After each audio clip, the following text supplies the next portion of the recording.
성지 열기 시간에 참석하신 여러분을 진심으로 사랑하고 축복합니다. 여호와 하나님의 은혜와 평강이 풍성하게 넘치는 저와 여러분 되시기를 소망합니다. 우리 10가지 주제 화분이 있어서 잘 피해서 잘 보세요. 여기 우리가 10가지 열쇠를 가지고 성경을 창세기부터 요한계시록까지를 관통해보자 라고 해서 성경의 지식으로 열정적인 기도드리기라는 주제로 지금 성지 열기를 하고 있습니다. 10가지 열쇠, 첫 번째는 에덴 동산,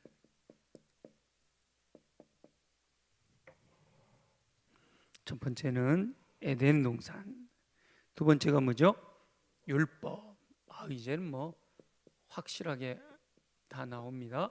율법. 그리고 희생 제사. 피 흘림으로 말미암아 하나님께 나가는 길이었죠. 임시방편으로. 그리고 초청. 선지자를 통한 초청. 여기까지가 구약입니다. 그리고 신약은 예수 그리스도의 오심, 예수 그리스도의 고난당하심, 예수 그리스도의 부활, 부활사 성령을 보내주심까지 했죠. 그리고 오늘 이제 싸움, 영적 전쟁에 대해서 하고요. 다음 주에 새 예루살렘 성에 대해서 나눕니다. 이렇게 여기는 신약, 여기는 구약이 되죠. 오늘은 싸움이에요. 싸움.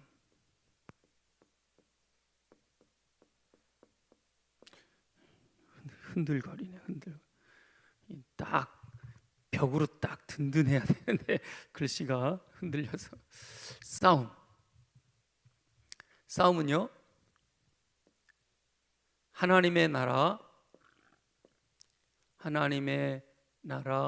백성, 예수 그리스도를 믿으면 하나님의 나라 백성, 하나님의 자녀가 되죠. 하나님의 자녀가 됩니다.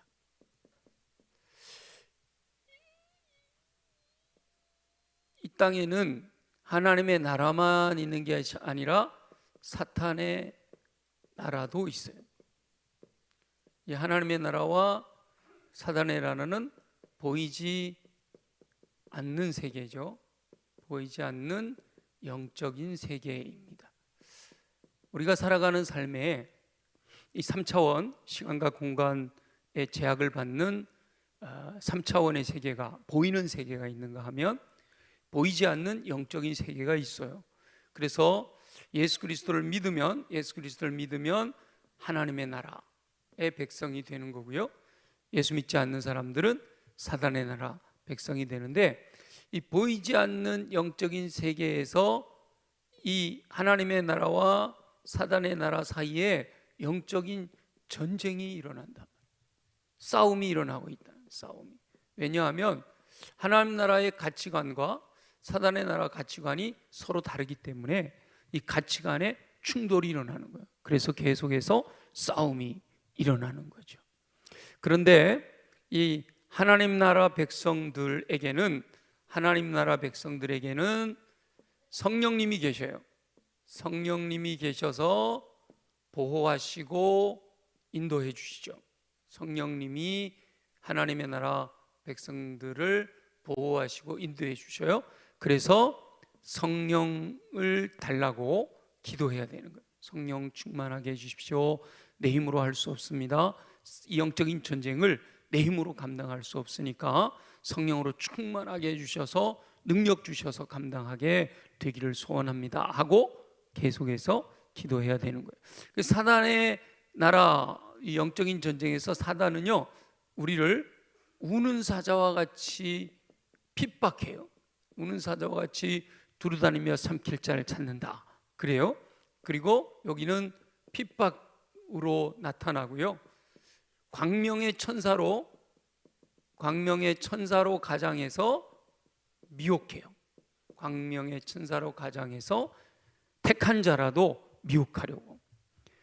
예수 그리스도께서 이 땅에 오신 뒤로 예수 그리스도의 십자가 보혈의 공로에 의지해서 예수 그리스도를 나의 주, 나의 왕, 나의 하나님으로 영접하면 하나님 나라 백성이 된단 말이에요. 그러니까 하나님 나라 백성은 영적인 싸움 가운데 들어가게 되는데, 왜냐하면 사단의 나라와 가치관에서 차이가 일어나기 때문에 그래요. 보이지 않는 영적 세계에서 싸움이 일어나고 있는 거죠. 이와 같이 하나님 나라 백성들은 성령님의 보호하심과 인도하심 가운데 싸움을 하게 되고, 그래서 더 충만하시도록 간구해야 되고요. 악한 영, 어둠의 세력들은 택한 자라도 미혹하려고 끊임없이 우는 사자와 같이 두루다미 삼킬 자를 찾고 있고 광명의 천사로 가장하여 미혹하고 있다라고 하는 거예요. 우리가 실제로 성경에서 보면 오순절 마가의 다락방 강력한 성령의 역사로 인해서 생긴 공동체가 예루살렘 공동체죠. 천국 공동체가 생겼어요. 성령 충만함으로 말미암아 예루살렘 교회, 초기 예루살렘 교회가 성령 충만한 교회가 된 거죠. 성령 충만한 교회가 된 거예요. 다시 말하면 이게 하나님의 나라 전초기지가 된 거예요. 하나님 나라 모델이 된 거예요. 하나님 나라의 전초기지가 된 거예요.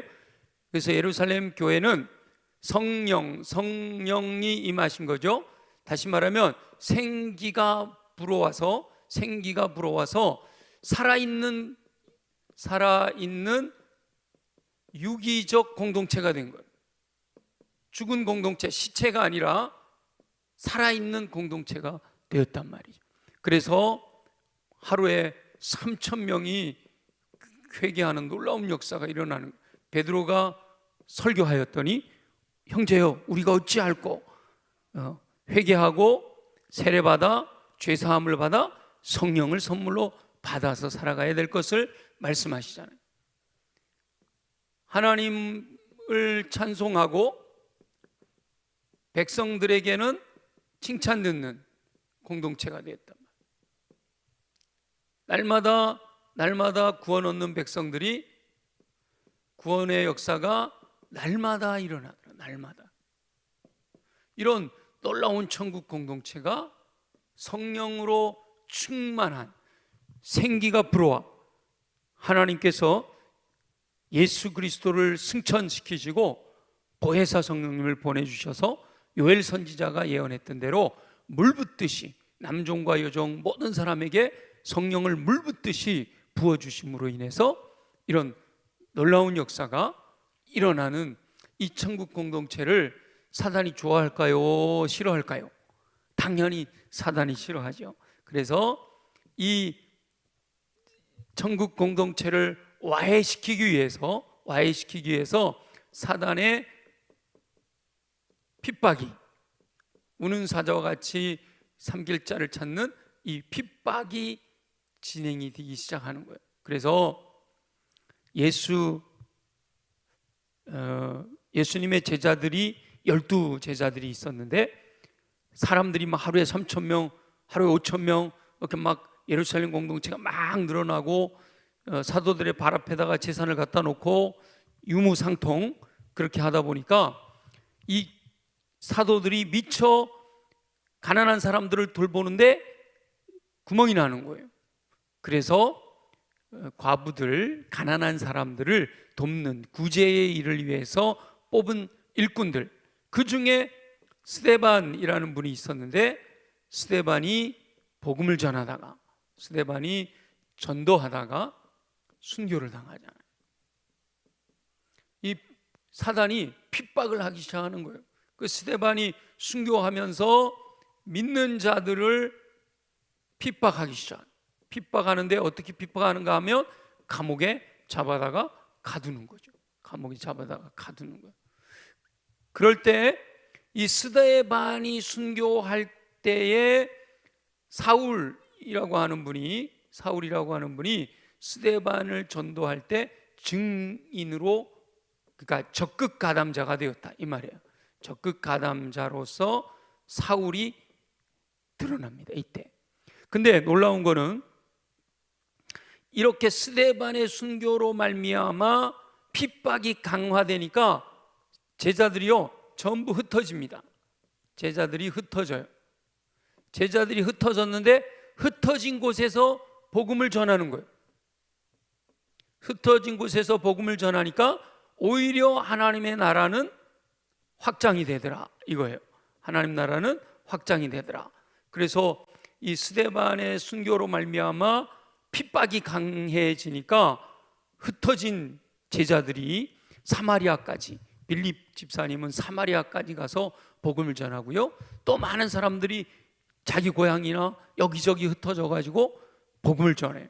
결국은 어디까지 갔는가? 그동안에는 유대인들을 대상으로만 복음을 전했는데 안디옥에서는 헬라인을 대상으로 복음을 전하는, 그래서 헬라인들이 모여 있는 그곳에 바나바가 가서 그 헬라인들을 양육해 가지고 그들이 또다시 소아시아 지역 전체 지역에 복음을 전하는 선교의 전초기지가 되는 이런 일들이 일어나게 되는 거죠. 그러니까 하나님께서는 합력하여 선을 이루시는 줄 믿습니다. 원래는 예루살렘 공동체가 성령이 충만하면 어떻게 해야 되는가 하면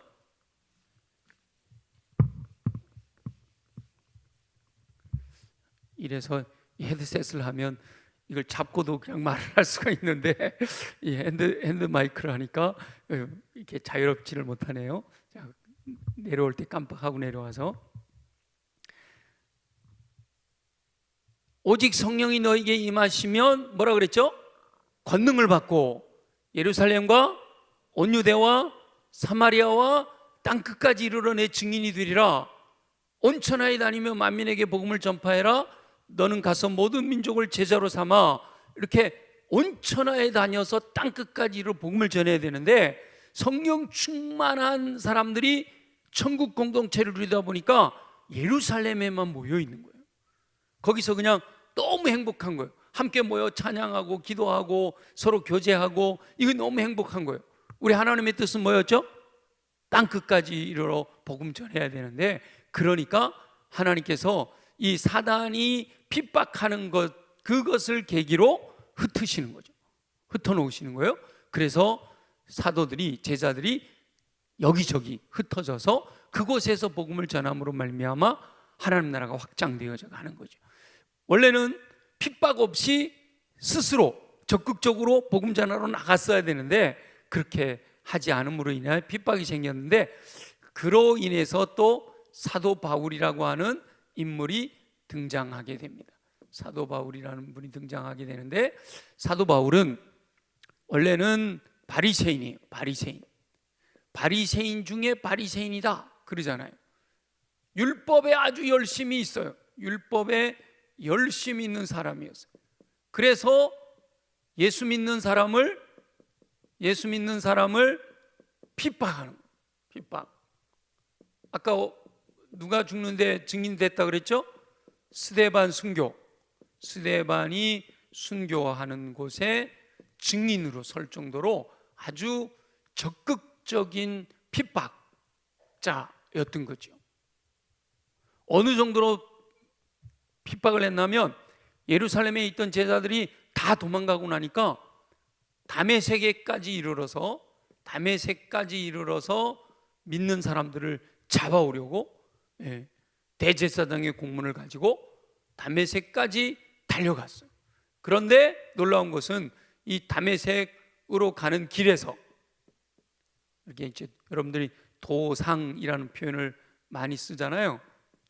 길도자에 윗상자, 길 위에서, 이 말이에요. 길 위에서. 그래서 다메섹으로 가는 길에서, 다메섹이라는 곳은요 갈릴리에서도 더 북쪽으로 저 시리아 쪽으로 올라가는 그 길이거든요. 그래서 이렇게 골란고원을 올라가 가지고 그 헐몬산 있는 쪽으로 해서 다메섹으로 가는 길이 이제 몇 가지 길이 있는데, 거기서 이렇게 여기가 사도 바울이 여기 어딘가에서, 이 길 어딘가에서 변화됐어, 이렇게 이제 성지순례를 가면 거기까지도 갈 수가 있는데 다메섹에 길에서 부활하신 예수님을 만나요. 만나면서 사도 바울이 변화가 되는 거예요. 변화가 되어서 적극적으로 하나님의 복음을, 변화가 된 이후에 전도자가 되는 거예요. 전도자가.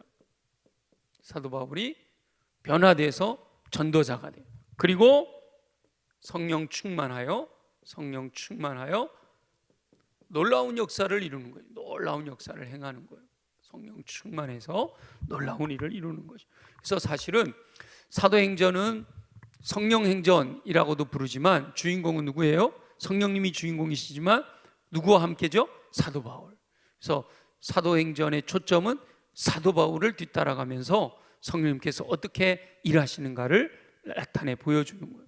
그래서 성령 충만한, 그러니까 이 핍박하는 자, 사단의 나라에 속해 있던 사람이 변화되어서 하나님의 나라 백성이 되니까 이 안에 얼마나 많은 영적인 전쟁이 있겠어요. 이 사도 바울 안에 엄청난 영적인 전쟁이 벌어지는 거죠. 그래서 사도 바울이 쓴 편지들에 보면 이 사도 바울 안에서 일어나는 여러 가지 영적 전쟁에 대한 묘사들이 있는데, 영적 전쟁이 두 가지가 있어요. 하나는 내적으로 일어나는 게 있고, 또 하나는 외부에서 나타나는, 외부에서 핍박함으로 말미암아 생겨나는 영적 전쟁이 있을 수 있어요. 오늘 우리가 읽었던 7장 24절 오라 나는 공고한 사람이로다, 이거는 사도 바울이 내적으로 고민하며 일어나는 영적 전쟁을 의미해요. 그래서 이 사도 바울의 삶을 통해서 우리가 사람들의 상태, 아예 여기 처음부터 써야겠네요. 사람들의 세 가지 영적 전쟁에 따르는 세 가지 사람들의 상태를 알 수가 있는데, 사람들의 상태를 알 수 있는데, 첫 번째 상태는 적대적인 상태에 있는 사람들이 있어요. 이 적대적인 상태라는 건 무슨 말인가 하면, 예수 그리스도에 대하여 적대적이고 복음에 대하여 적대적인 사람들이 있단 말이에요. 사람들이, 이런 사람들을 우리가 자연인이다, 이건 이제 CCC에서 자연이라고 하는 거고, 성경적으로는 육에 속한 사람이다, 이렇게 표현하죠. 육에 속한 사람이다. 이 사람들은요, 싸움, 영적인 전쟁에서 악과 선, 하나님의 나라 선과 사단의 나라 악이 싸우는데, 선을 행하려고 하는 마음 자체가 없어요. 선을 행하려고 하는 마음 자체가 없어요. 아예 적대적인 상태에 사단에게 속해 있는 사람들이기 때문에 마음 자체가, 선을 행하려고 하는 마음 자체가 없어요. 선을 행하려고 하는 마음 자체가 없어요. 그리고 선을 행할 능력도 없어요. 이게 이제 바로 사울이었던 시대, 아직 변화되지 않은 사울이었던 때에 사람들의, 믿지 않는 사람들의 상태는 적대적인 상태다. 두 번째는 무기력한 상태가 있어요. 무기력한 상태, 전쟁을 하는데, 영적인 전쟁을 하는데, 아예 우리 편인데, 하나님 나라 백성들인데, 하나님 나라 백성들을 적대하는 상태인 사람들이 있단 말이죠. 그 자연인이라고 표현하고, 육에 속한 사람이다, 아직 예수 믿지 않는 사람, 마이너스 인생을 사는 사람들을 의미하고요. 예수 믿기는 믿는데 싸울 힘이 없는 무기력한 상태에 있는 사람들을 육신에 속한 사람이다, 이렇게 표현을 해요. 육신에 속한 사람인데, 이런 사람들은 뭔가 하면 선을 행하려고 하는 마음은 있어요. 하나님 뜻대로 살아야지, 하나님 말씀대로 살아야지, 하나님 기뻐하시는 삶을 살아야 돼, 하나나라 백성답게 살아야지, 내가 하나님의 자녀인데, 이러면서 마음은 있어요. 근데 능력이 없어요. 이 능력은 어디에서 오는 건가요? 성령의 충만함으로 능력이 주어지는 건데, 육신에 속한 사람들은 아직도 예수 믿고 거듭나기는 했지만 아직도 육신에 속해 있기 때문에 성령의 권능으로 살아가지를 못하는 이런 사람들이 있단 말이에요. 그 다음에 세 번째는 소망 있는 상태, 소망 있는 상태의 사람들이 있는데, 이런 사람들을 영에 속한 사람이다, 영에 속한 사람이다 이렇게 표현합니다. 영에 속한 사람이다. 이런 사람들은 선을 행하려고 하는 마음도 있고 능력도 있어요. 능력도 주어져요. 여러분은 어떤 상태에 있는 것 같아요? 적대적인 상태는 벗어나셨죠? 아멘이죠? 예. 이렇게 뭐 우리 열정 기도회까지 나올 정도인데 나와가지고 예수 복음을 어떻게 잘 전하나 보자 막 이러고 있지는 않잖아요, 그죠? 다 적대적인 상태는 넘어섰단 말이에요. 그리고 우리가 소망하는 건 뭐예요? 영에 속한 사람으로 마음도 있고, 내 대부분 많은 사람들이 여기에 속해 있다. 그래서 여기서 여기까지를 왔다 갔다 한다라는 거예요. 그래서 이 적대적인 상태에 있는 사람들은 이 영적인 전쟁에서 해야 될 일이 뭔가 하면 회개해야 돼요. 그래서 우리가 이 적대적에 있는 사람들을 회개시켜서 용서받고 구원받는 사람들로 우리가 인도해야죠. 아예 선을 행할 마음도 없고 능력을 행할, 그러니까 선을 행할 능력도 없기 때문에 육에 속한 사람, 자연인, 아직 믿기 전에 사람이니까, 믿기 전 사람이니까요. 여기서 마이너스 인생에서 이제 플러스 인생으로 딱 넘어서면 거듭나서 하나님의 자녀가 되긴 했는데 아직은 육신에 속해 있어서 힘이 없어. 무기력한 상태에 있는 거예요. 이런 사람들은 성령님의 인도와 보호가 아까 있다 그랬잖아요. 인도와 보호를 받아야 돼요. 성령님의 인도와 보호를 받으려면 해야 되는 게 뭐죠? 간구해야죠. 기도해야 되는 거예요. 여기는 회개해야 되는 사람들이고, 여기는 능력을 주시옵소서, 성령 충만하게 하여 주옵소서 기도해야 된다. 그러면 사도 바울이 로마서 7장에서 오라 나는 공고한 사람이로다, 이 사망의 면모에서 누가 나를 건져내랴, 나 마음으로는 하나님의 뜻대로 살고 싶지만 이 육신이 나를 끌고 간다 이러잖아요. 그러다가 8장으로 넘어가면 성령 충만한, 영에 속한 사람이 돼서 성령 충만한 사람이 되어갖고 자유하게 되는, 해방, 성령 충만한 능력 있는 사람이 되는 거예요. 능력 있는 사람, 이런 사람들이 영적인 전쟁을 하는 거예요. 영적 전쟁을 하면서 이런 여기 있는 사람들은, 이 사람들은 아예 싸울 생각을 하지 않는 거고 오히려 예수 믿는 사람들을 적대하는 거고, 이 육신에 속한 사람들은 싸우려고 하지만 늘 실패해. 싸우려고 하지만 늘 육신에 속해가지고 육신의 정욕, 안목의 정욕, 이생의 사랑에 팡팡 넘어가요. 사단이 우는 사자와 같이 두루다니며 산길자를 찾느라고 꽥 위협하면 깨갱 이러고요. 또 광명의 천사로 가장해갖고 싹 유혹하면 거기에 넘어가 버려요. 그래서 늘 영적인 전쟁 가운데 실패하기 때문에 성령으로 충만하여 능력 주시도록 기도해야 되는 거예요.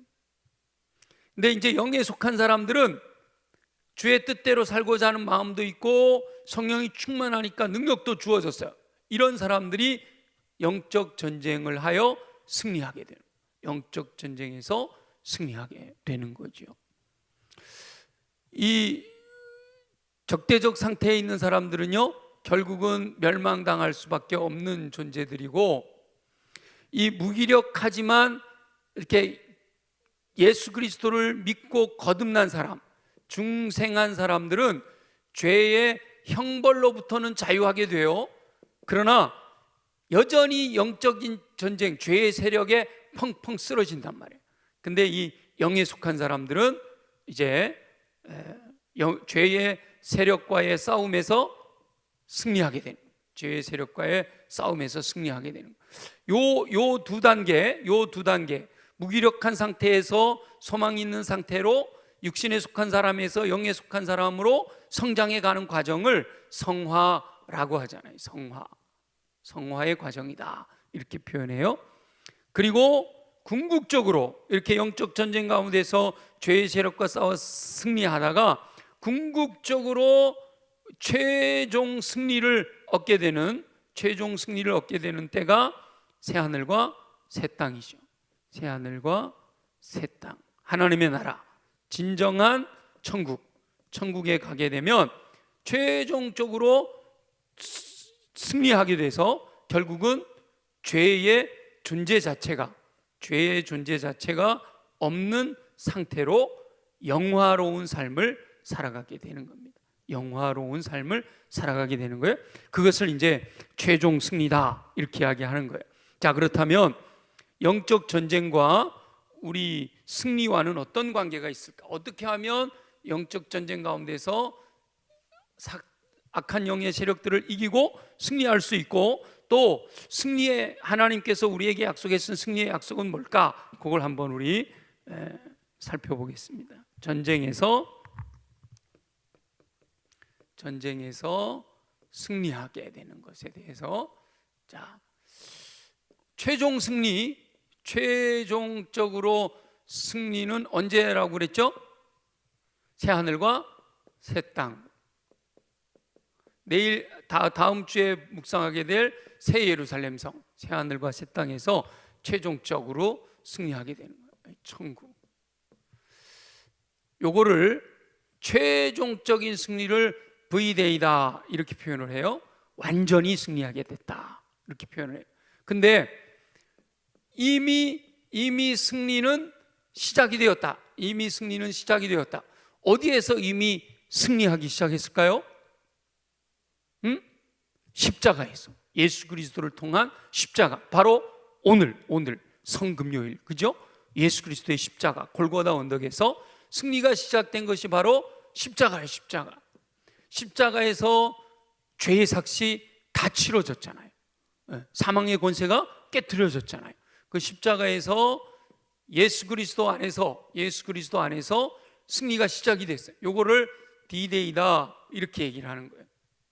그래서 V-Day와 D-Day를 나눌 때 이제 이렇게 비유를 합니다. 우리나라 6.25 전쟁이, 한국 전쟁이 일어났어요.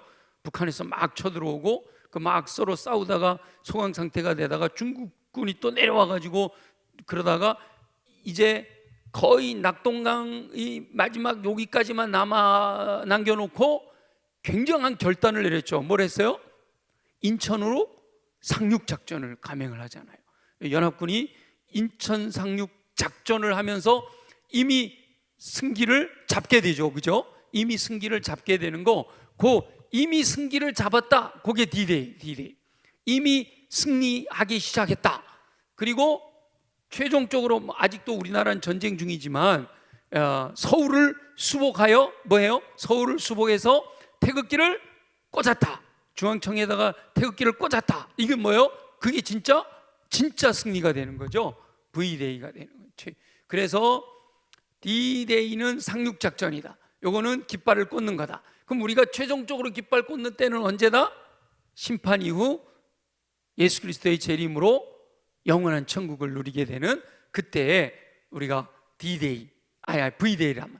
근데 이미 십자가에서 예수 그리스도께서 사망 권세 물리치고 사망 권세 깨뜨리고 이기셨단 말이에요. 이미 승리하셨다. 그래서 우리는 이 D-Day에서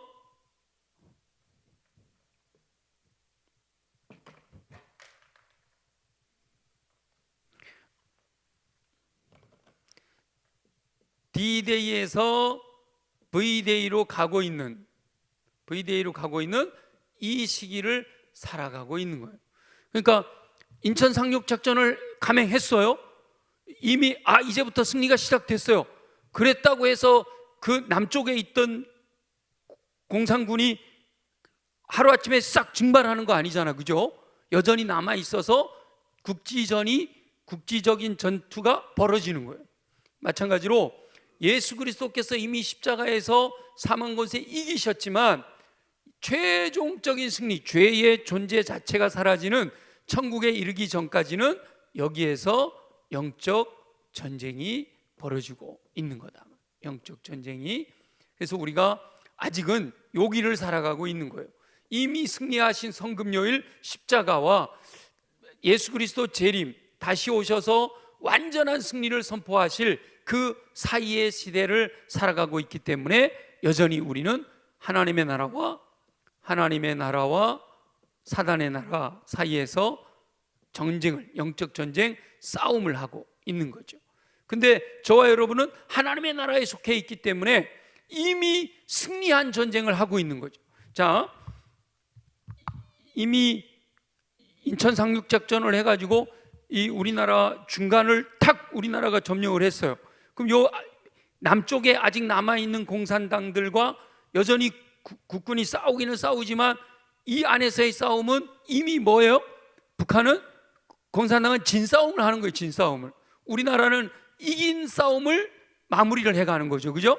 그런 차이가 있는 거예요. 그래서 우리가 영적 전쟁을 하고 있지만 감사한 것은요, 이미 승리가 확정된 싸움을 하고 있는 거다. 승리가 확정된 싸움을 하고 있는 거다. 아멘이죠? 이미 예수 그리스도께서 십자가에서 승리하신 그 나머지 전쟁을, 그래서 우리 고난에 대해서도 사도 바울이 그러잖아요. 그리스도의 남은 고난이라고 그러잖아요. 그죠? 그리스도의 남은 고난을 내 육체에 채운다 이러잖아요. 그게 바로 우리가 지금 이미 승리하신 예수 그리스도의 승리를 최종 승리로 완성하기까지 남아있는 영적인 전쟁을 우리가 하고 있는 겁니다. 그래서 저와 여러분들이 이 영적인 전쟁에서 해야 될 일이 뭘까요? 영적인 전쟁에서 승리하기 위해서 저와 여러분들이 해야 될 일은 뭐예요? 아까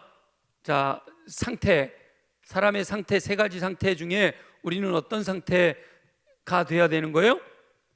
성령으로 충만한 상태가 돼야지요. 소망이 있는 상태가 되어서 성령 충만한, 그래서 선을 행하려고 하는, 하나님의 뜻을 이루려고 하는 마음도 있고, 또 성령님이 나와 함께 하심으로 능력도 주셔서 내게 능력 주시는 자 안에서 내가 모든 것을 할 수 있습니다 라는 믿음의 고백을 가지고 적극적으로, 오늘 말씀에서, 새벽의 말씀에 베드로 사도도 뭐라 그래요?